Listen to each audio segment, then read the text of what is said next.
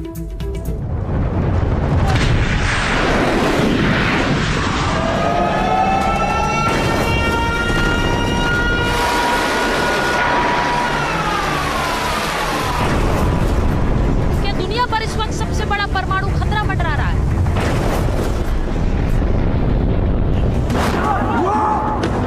क्या ईरान पर अमेरिका और इजराइल के हमलों से बढ़ा परमाणु खतरा?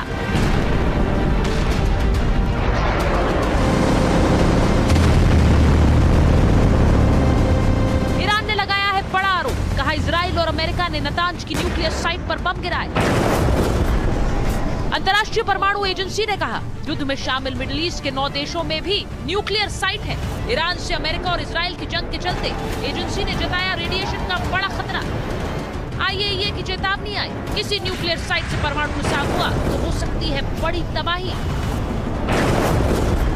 इलाके खाली कराने पड़ सकते हैं। युद्ध में शामिल किसी भी देश में न्यूक्लियर रेडिएशन हुआ तो 20 से ज्यादा देशों पर पड़ सकता है इसका असर। 51 करोड़ लोगों की जिंदगी पर होगा सीधा खतरा।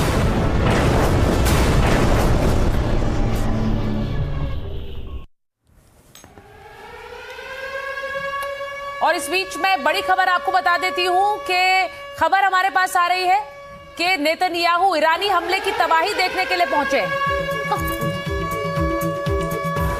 बेत शेमेश शहर पहुंचे हैं नेतन्याहू और वहां पर वो देखने पहुंचे हैं कि ईरानी हमले में 9 लोगों की मौत हुई है। वो तस्वीरें भी आ रही, तस्वीरें हैं क्या हमारे पास? ईरानी हमले की तबाही देखने नेतन्याहू पहुंचे हैं। मैं अपने गेस्ट को इंट्रोड्यूस करा देती हूं। मेरे साथ इस वक्त स्टूडियो में एयर कॉमोडोर एएस बहल जुड़ गए हैं। हमारे साथ कर्नल शैलेंद्र सिंह हैं। एम्बेसडर दीपक वोरा को आप देख रहे हैं हमारे स्क्रीन पर, हमारे साथ जुड़े हुए हैं। हमारे साथ रेविटल मोसेज हैं जो कि पत्रकार हैं, ईरान से, हमारे साथ इजराइल से जुड़ी हैं। पूर्णिमा वोरिया सलाहकार हैं यूएस वाणिज्य मंत्रालय में, अमेरिका से जुड़ी हैं हमारे साथ। और साथ ही हमारे साथ इस वक्त जुड़ रहे हैं जमीर जाफरी साहब जो सीधे ईरान से जुड़ रहे हैं हमारे साथ। अल मुस्तफा यूनिवर्सिटी ईरान में पढ़ाते हैं। बहुत स्वागत आप सभी का।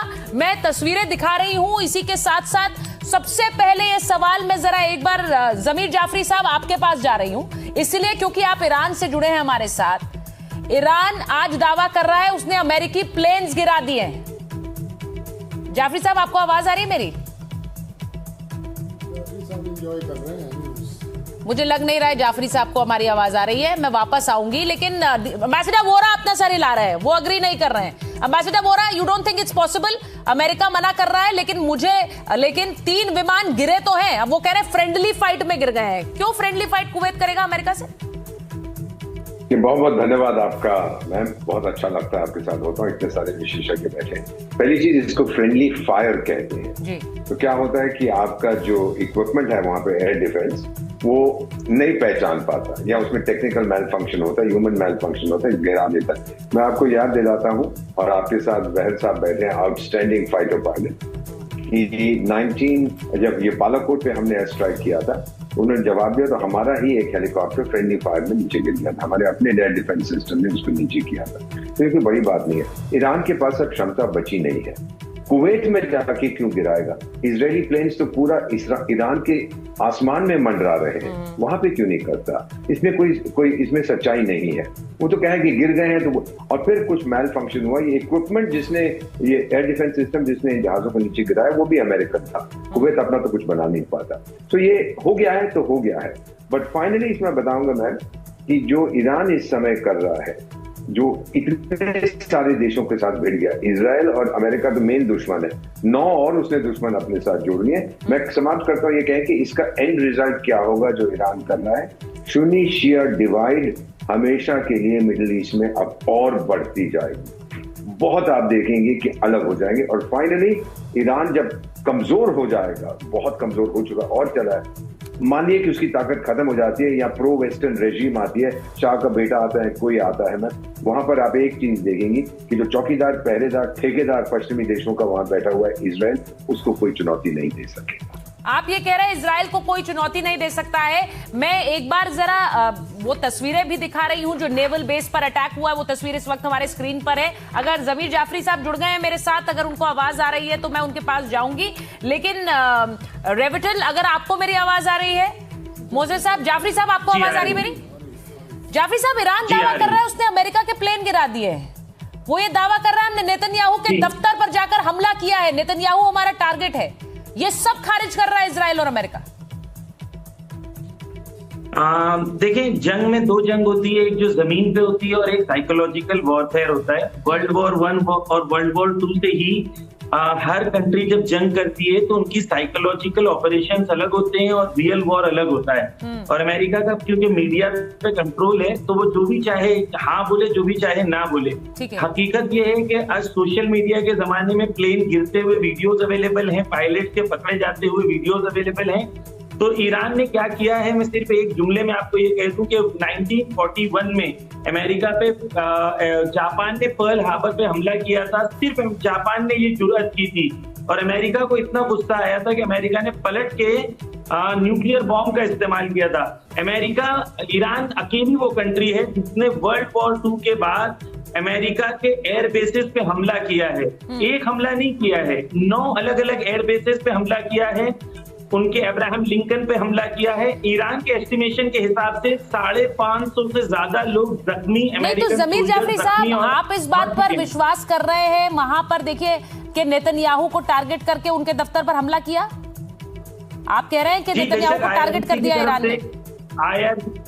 जी, नेतन्याहू, देखिए जिस दिन नेतन्याहू मरेगा उस दिन दुनिया के मुझे लगता है 90% तमाम खुशियां मनाएगी, क्योंकि 40,000 बच्चों का कातिल है नेतन्याहू।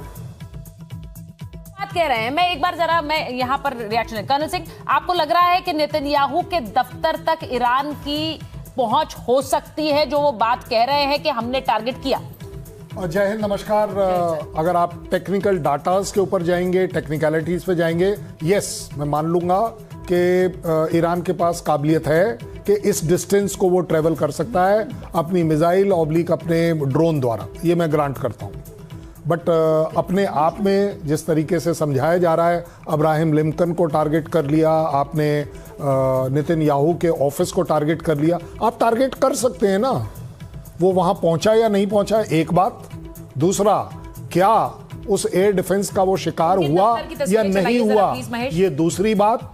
और तीसरी बात जो सबसे बड़ी है, अगर 2 सेकंड के लिए हम मान लें जिस तरीके से बताया जा रहा है कि 3 जहाज ईरान ने गिरा दिए, जनाब मैं गारंटी के साथ बोल रहा हूं, भोंपू लेकर ईरान पूरी दुनिया में शोर मचा रहा होता अगर ये एक्चुअली उनकी काबिलियत होती। जिस तरीके से ये बातचीत चल रही है, जिस तरीके से इसमें बहुत बड़ा क्रेडिट लेते हुए दिख नहीं रहा ईरान, ये अपने आप में दिखाता है। आप कह रहे हैं ये सिर्फ प्रोपेगेंडा का हिस्सा है कि वो बताने की कोशिश कर रहे हैं। ये तो क्रेडिट लेने वाली बात है और आई विल अलाउ देम। एक भी लॉस अगर यूएस का होता है, कोई भी लॉस अगर यूएस का होता है, उसका क्रेडिट ईरान को जाता है, there is a doubt. But अगर उसकी काबिलियत की बात करें, एबिलिटी की, मुझे नहीं लगता आप इब्राहिम लिंकन तक पहुंच पाए होंगे, किसी भी हालत में पहुंच पाए होंगे।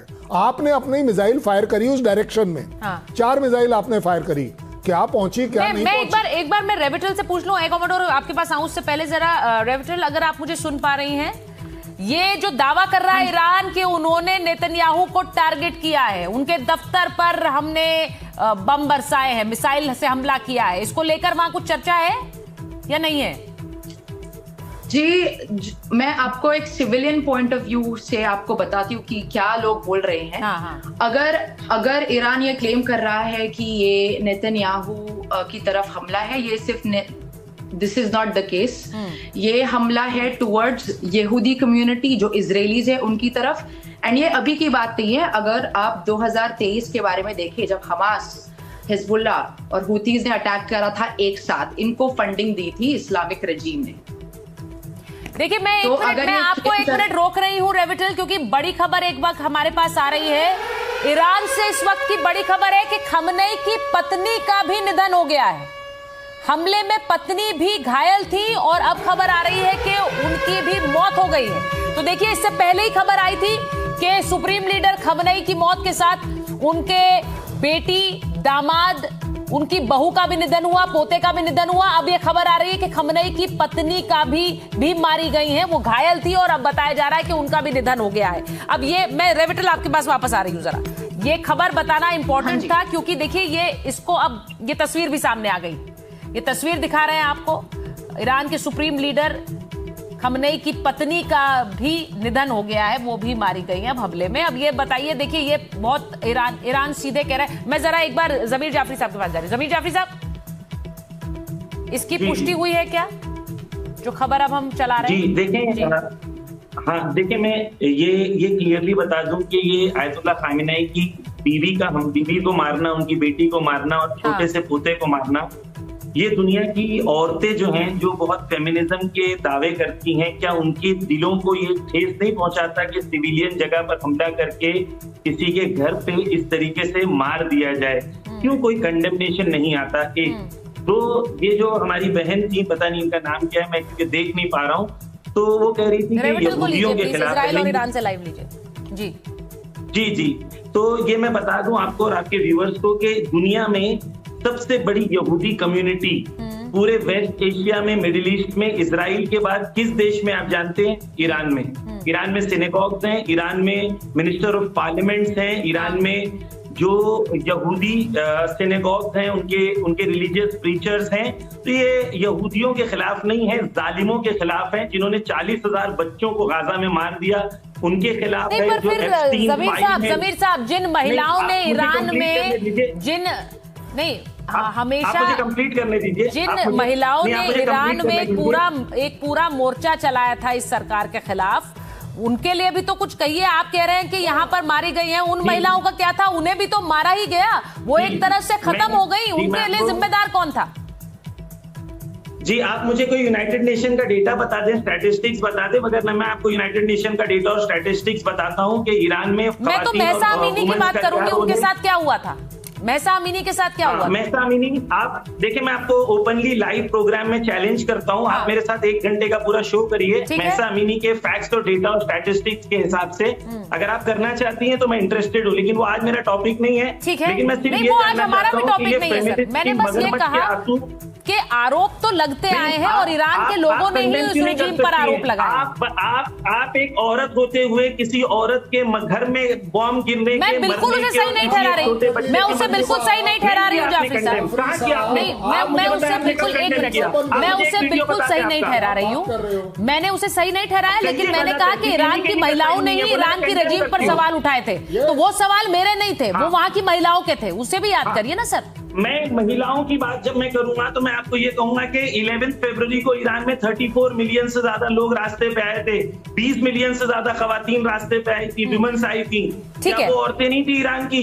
क्या ईरान की सिर्फ वही औरतें हैं जो 5 वीडियोस बना के अमेरिका से आपको भेज देंगी? ठीक है, 5 वीडियो बना रही थी, न्यूक्लियर साइंटिस्ट है। अच्छा, आप ये कह रहे 5 वीडियोस बना रही थी, ऐसा कुछ नहीं हो रहा था ईरान में। मैं एक बार मैं जरा ये भी खबर बता देती हूँ, पाकिस्तान पर ईरान ने एक बड़ा आरोप लगाया है, पाक एयर स्पेस का इस्तेमाल कर रहा है अमेरिका, ये ईरान कह रहा है, पाकिस्तान को कीमत चुकानी पड़ेगी।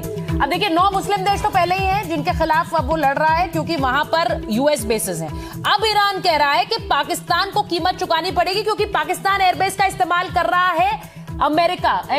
इसी वजह से एयर स्पेस जो पाकिस्तान ने है वो बंद कर दी है बाकी सिविलियन यूज और दूसरे यूज के लिए, क्योंकि वो ईरान के अगेंस्ट जो अटैक्स होने वाले हैं या हो चुके हैं या जो इंटेलिजेंस मिशंस फ्लाई करते हैं दूसरे जहाज, वो सारे के सारे अमेरिकन एयरक्राफ्ट जो है वो यहां से भी आ सकते हैं और ये एयर स्पेस का इस्तेमाल कर सकते हैं। लेकिन यहां पे मैं एक और रीजन भी दूंगा, उनका डबल फायदा है। एक तो ये है कि ईरान की मदद के लिए अमेरिकन स्ट्राइक्स को अमेरिका को कर सकता है, लेकिन दूसरी चीज है जो ड्रोन हमले हो रहे हैं अफगानिस्तान से, तो उसके दोनों फायदा हो गए, ताकि वो इजीली आइडेंटिफाई हो जाएंगे कि अब जो भी हवा में है या तो वो फ्रेंडली है जो कि अमेरिकन की स्ट्राइक्स हो सकती हैं या दूसरे इंटेलिजेंस एयर ऑपरेशंस होते हैं, या फिर वो ड्रोन अटैक्स आ रहे हैं अफगानिस्तान से जिसे उसे इंटरसेप्ट करना चाहिए। नहीं, देखिए सबसे बड़ी बात है, अगर आप मुझे 10 सेकंड दे दें, एक रीजन ये भी है कि आप अपना एयर स्पेस क्यों बंद करेंगे?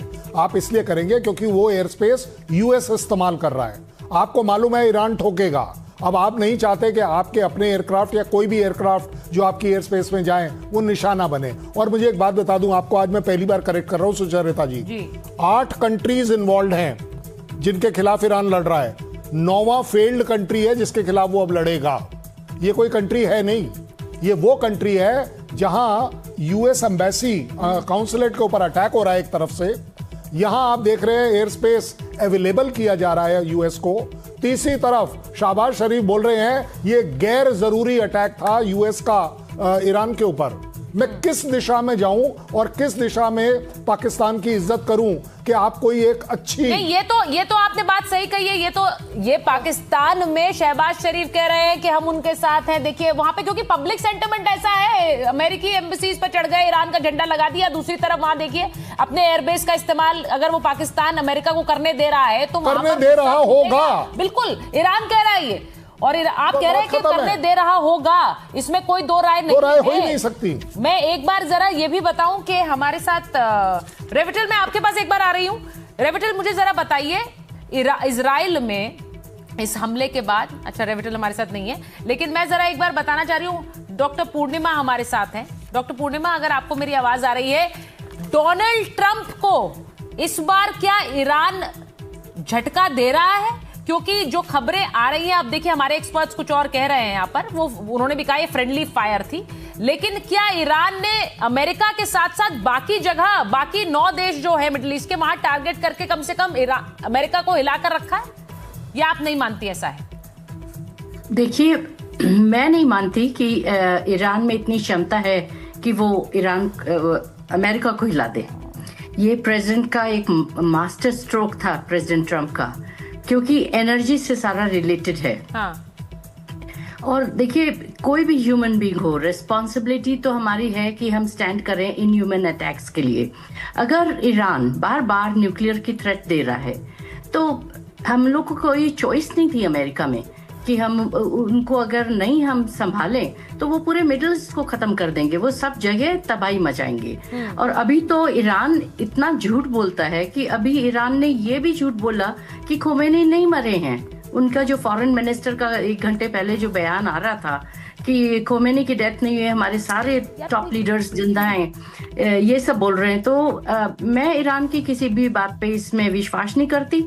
मैं ह्यूमैनिटी में बिलीव करती हूँ, पीस में बिलीव करती हूँ, लेकिन अगर वायलेंस तो कोई लैंग्वेज नहीं है डिप्लोमेसी की, लेकिन कंपैशन, कलेक्टिव रिस्पॉन्सिबिलिटी है हमारी, जो हमें गाइड करे। सवाल अपने एक्सपर्ट से सुबह भी पूछा था कि ये जंग अमेरिका की है, इजराइल की है। इजराइल कह रहा है हमारे लिए जो हमेशा से एग्जिस्टेंशियल थ्रेट रहा है, यहाँ एम्बेसडर वोरा बैठे हुए हैं, लेकिन डोनाल्ड ट्रंप ने आज कह दिया मुझे 2 बार मारने की कोशिश की है, इसलिए मैंने मार दिया, अगर मैं नहीं मारता तो वो मुझे मार देते। तो ये किसकी जंग है मैम? डोनाल्ड ट्रंप पर्सनली ले रहे हैं इसे, या फिर ये उनकी जंग है, या इजराइल के लिए लड़ रहे हैं? नहीं, आई थिंक ये दोनों की है, इजराइल और अमेरिका की जंग है। हाँ। और दोनों बहुत सक्षम देश हैं ईरान के कंपैरिजन में। ये तो बात बिल्कुल सही है, इसमें कोई दो राय नहीं है कि अमेरिका शक्ति के मामले में कहां है, ईरान का क्या कोई कंपैरिजन है। मैं एक बार जरा बड़ी खबर बता रही हूं। इस युद्ध के बीच ईरान का बड़ा बयान आया। ईरान क्या कह रहा है? वो कह रहा है अमेरिका से लंबी लड़ाई के लिए तैयार है। अब मुझे इस बयान पर याद आता है कि जब रूस और यूक्रेन के बीच एक लड़ाई हुई थी, तब लोगों ने सोचा था बहुत दिन जल्दी खत्म हो जाएगी, सब खत्म हो जाएगा। डोनाल्ड ट्रंप कह रहा है 4 हफ्ते तक चलेगी। ईरान कह रहा है लंबी लड़ाई के लिए हम तैयार हैं, हम इसे खत्म नहीं होने देंगे। इसका मतलब क्या है ये समझ नहीं आता है। मैं एक बार जरा एम्बेसडर वोरा से पूछूंगी, एक बार कॉमोडोर आप पहले बताइए क्या लग रहा है आपको? देखिए, सबसे पहले ये कहूंगा कि दोनों के हित में ही नहीं है ये लंबी लड़ाई। चाहे वो कहे 4 वीक्स या वो कहे कि शुरू अमेरिका ने की और खत्म हम करेंगे। हाँ। कहेंगे तो यही दोनों साइड साइकोलॉजिकल प्रेशर बनाने के लिए एक दूसरे के ऊपर, लेकिन इंटरनेशनल प्रेशर इतना बढ़ जाएगा क्योंकि पूरे विश्व की इकोनॉमी इस समय हिट हो गई है। सबसे बड़ी बात है अरामको का जो रिफाइनरी है, 5.5 लाख बैरल्स पर डे वहां पे ऑयल बनता है। हाँ। उसको आज हिट किया गया, हाइफा रिफाइनरी को भी हिट किया गया। लेकिन ये क्यों किया गया? ये प्रिंस सुल्तान को ये मैसेज देना था कि आपने मिलकर ट्रंप के साथ हमारे देश पे अटैक करवाया, हमारे खमैनी को मरवाया। तो ये एक उसको भी पनिशमेंट थी, बताना भी था, उसको मैसेज भी देना था, साथ में पूरे एनर्जी सिचुएशन में आग लगानी थी। और उसकी तस्वीरें चलाइए। और उसकी वजह से आज जो प्राइसेस वैसे ही 7 से 8% ऊपर जा चुकी हैं और बढ़ती जाएंगी, और ये प्रेशर इंटरनेशनल आएगा अमेरिका और इजराइल के ऊपर कि अब इस युद्ध को बंद करिए।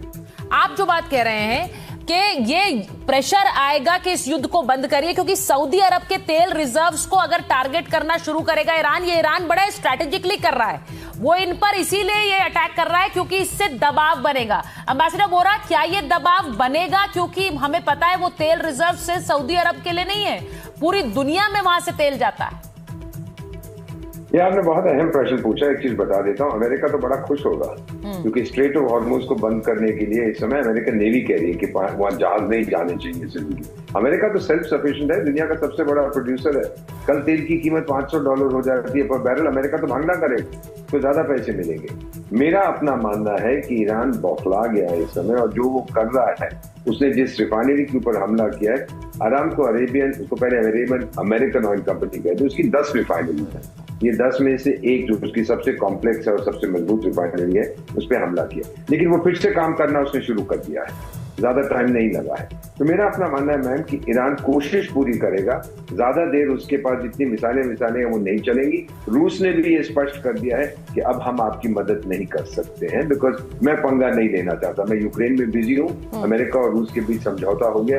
फाइनली मैं इतना करूंगा मैम कि ईरान अब लड़ रहा है 10 देशों के साथ, इजराइल, और जैसे कर्नल साहब कह रहे थे, इजराइल, अमेरिका और 9 अरब गल्फ स्टेट्स के साथ लड़ रहा है। क्या फायदा मिलेगा, क्या उसका ऑब्जेक्टिव है, क्या बचेगा? जाके एक बेवकूफ बैठा हुआ यूक्रेन में बेगिंस्की, जाके उससे देख लो, देश को बर्बाद कर दिया है, लेकिन अभी भी मैं ये करूंगा।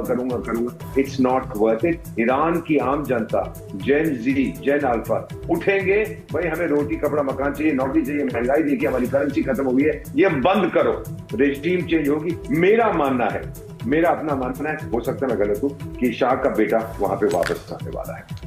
आप ये कह रहे हैं कि शाह पहलवी वापस आने वाले हैं, ये बड़ी बात है, यही अमेरिका चाहता है, वहां पर एक रेजिम चेंज हो, ये बार बार वो कहता आया है। लेकिन सवाल ये भी है कि अमेरिका तय करेगा हर देश का भविष्य, अमेरिका तय करेगा वहां पर कौन बैठेगा सत्ता पर, यह भी इंपॉर्टेंट है। एम्बेसडर वोरा, क्योंकि अगर ये होने लगे तो संकट किसी भी देश के दरवाजे तक आ सकता है। अमेरिका क्यों ये निर्णय लेगा, सवाल ये भी है। मैं एक बार जरा ये भी बताना चाहती हूं कि कैसे इस पूरे जो हमला हुआ खमनई पर, उसके बाद एक खबरी को ढूंढा जा रहा है। वो खबरी जिसने जानकारी पहुंचाई है, वो खबरी जिसने ये जानकारी पहुंचाई, खमनई की हर हरकत पर अमेरिका ने नजर रखी हुई थी। अब ये CIA और मोसाद का एक मिलकर ऑपरेशन था। खमनई कहां रहते हैं, किन लोगों से मिलते हैं, खतरे में कहां छिप सकते हैं, इसकी जानकारी जुटाई गई थी। अब खबरी नेटवर्क से खमनई की बैठक की भी खबर पता चली, बंकर में वो रह रहे हैं ये भी पता चला, खमनई बंकर से बाहर आए इसकी जानकारी जुटाई गई, और खमनई के करीबी समूह में जो मोसाद के एजेंट्स हैं, क्या उन्होंने इन्फिल्ट्रेट कर लिया, हर हरकत पर एक तरह से नजर रखी हुई थी। CIA और मोसाद से ने मिलकर यह काम किया। अब ईरान में उन लोगों को ढूंढा जा रहा है जिन्होंने ये जानकारी पहुंचाई होगी कि खमनई कब बंकर से बाहर आएंगे, कब उनको टारगेट किया जा सकता है। देखिए, ये ऐसी एजेंसीज हैं जो जिस तरह से काम करती हैं। एम्बेसडर वोरा यहाँ बैठे हैं, वो तो बेहतर बता सकते हैं, लेकिन कॉमोडोर बताइए जरा, ये एक इतना क्लोजली इन्फिल्ट्रेट कर लेना, वो खबरी जो कि इतना पास पहुंच गया, वहां ढूंढ रहे हैं कि कौन है वो।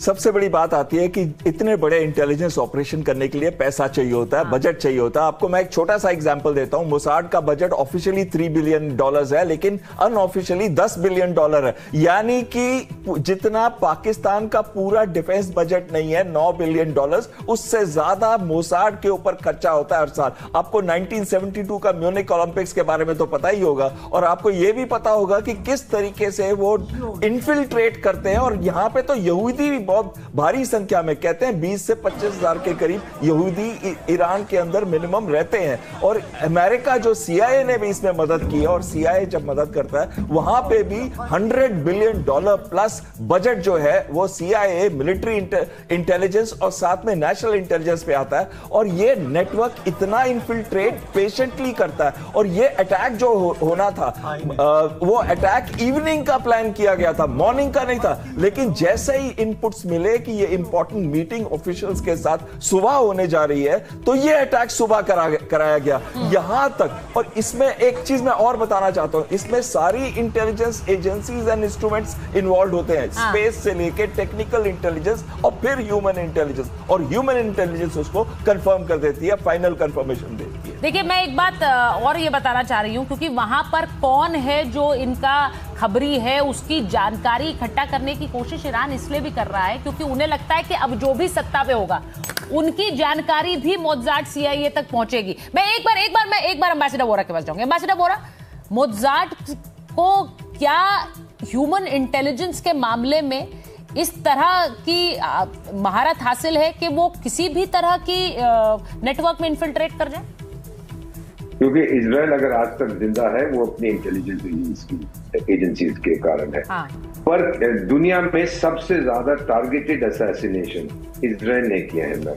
वो जो चाहते हैं ईरान के कितने न्यूक्लियर साइंटिस्ट को मार। मेरी आपसे राय है, एक किताब पढ़िएगा, मेरे मित्र रोनन बर्गमैन ने लिखी है, राइज एंड किल फर्स्ट। उठिए और पहले मारिए। ये किताब लिखी है मोसाद के बारे में, किस तरह से वो घर में घुस के ईरानियन न्यूक्लियर साइंटिस्ट को मारते हैं, ईरानियन जनरल्स को मारते हैं। ये उनकी सर्वाइवल के लिए बहुत जरूरी है, और वो उसमें माहिर हैं। और मैं आपसे गर्व के साथ कहता हूं, हमारी अपनी एजेंसी भी अब बहुत माहिर हो गई है इस काम में।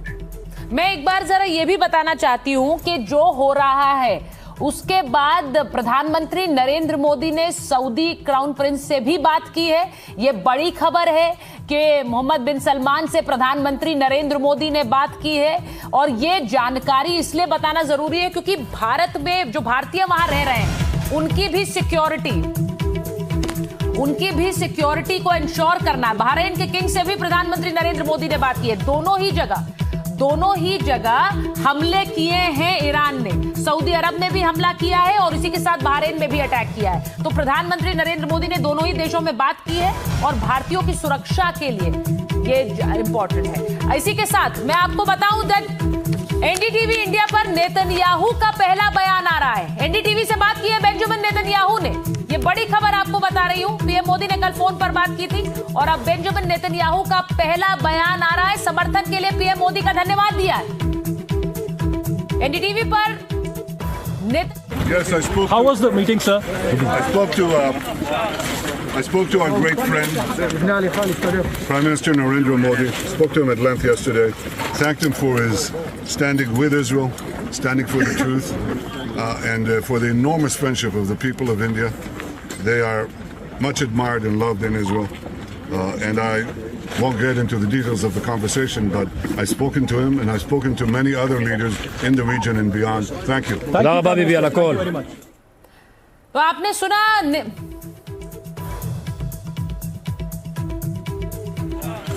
I spoke to our great friend, Prime Minister Narendra Modi. Spoke to him at length yesterday. Thanked him for his standing with Israel, standing for the truth, and for the enormous friendship of the people of India. They are much admired and loved in Israel, and I won't get into the details of the conversation, but I've spoken to him and I've spoken to many other leaders in the region and beyond. Thank you. तो समर्थन के लिए प्रधानमंत्री नरेंद्र मोदी का धन्यवाद दे रहे हैं Benjamin Netanyahu. ये इस वक्त की बड़ी खबर है। एनडीटीवी से बातचीत करते हुए इजरायली प्रधानमंत्री कह रहे हैं कि हमारे मित्र नरेंद्र मोदी ने हमारा समर्थन किया है, उसके लिए धन्यवाद है। अब देखिए, इस पर भी राजनीतिक प्रतिक्रियाएं होंगी, इसमें कोई दो राय नहीं है, लेकिन बेंजामिन नेतन्याहू कह रहे हैं समर्थन के लिए धन्यवाद। अब इस समय पर एनडीटीवी से एक्सक्लूसिव बातचीत उन्होंने की है। भारत में इस वक्त एक हाई अलर्ट है, जो गृह मंत्रालय ने हाई अलर्ट जारी किया है। उन्हें लग रहा है कि जो मौजूदा स्थिति है, क्योंकि यहां पर भी बहुत सारे लोग समर्थन में, ईरान के समर्थन में प्रदर्शन कर रहे हैं, उसका सीधा मतलब ये है कर्नल सिंह, इसका सीधा मतलब ये कि आज गृह मंत्रालय ने कहा कि किसी तरह का कोई हमला भी हो सकता है इसकी आड़ में, तो बहुत ज्यादा अलर्ट रहने की जरूरत है। और इस सब के बीच नेतन्याहू धन्यवाद भी दे रहे हैं। देखिए, इसी को बोलते हैं सेंसिबल स्टेप। जहां पर गैदरिंग्स होंगी, जहां पर सेंटिमेंट्स हाई चलेंगे, वो एक बड़ा ल्यूक्रेटिव टारगेट होता है टेररिज्म का, कि आप वहां पर एक छोटी सी प्रॉब्लम क्रिएट करिए, पूरी दुनिया में हो जाएगा। देखिए जी, श्रीनगर के लाल चौक पर ब्लास्ट हुआ है, वगैरह वगैरह। सबसे बड़ी बात यह है, क्योंकि मैं बहल सर से आज काफी नाराज हूं कि उन्होंने मोसाद के बजट को पाकिस्तान से कंपेयर कर दिया। Oh my God sir, Mossad बहुत बुरा फील करेगा। आगे तीसरी बात, जहां पर इंटेलिजेंस की बात चल रही है, पिन पॉइंट इंटेलिजेंस इजराइल की एग्जिस्टेंस का उसके पैदा होने का सवाल है, उसके जमीन पर रहने का सवाल है, और इसका ऑफिशियल एक्नॉलेजमेंट IRGC ने किया है कि उनकी स्टेटमेंट आई है कि हम ढूंढ रहे हैं, मैं एक बार अपने कि कौन है। बता दूं कि वहां इजराइल के रक्षा मंत्री ने एनडीटीवी से बात की, और अब इजराइल के प्रधानमंत्री बेंजामिन नेतन्याहू ने एनडीटीवी से बात की है। ये इस वक्त की बड़ी खबर बता रहे हैं। एनडीटीवी से बात करते हुए उन्होंने भारत का धन्यवाद दिया है। ये बेंजामिन नेतन्याहू की तस्वीर एनडीटीवी से खास बातचीत में। बहरहाल ये कवरेज जारी रहेगी। माइक ऑन है में फिलहाल इतना ही। बहुत बहुत धन्यवाद आपसे।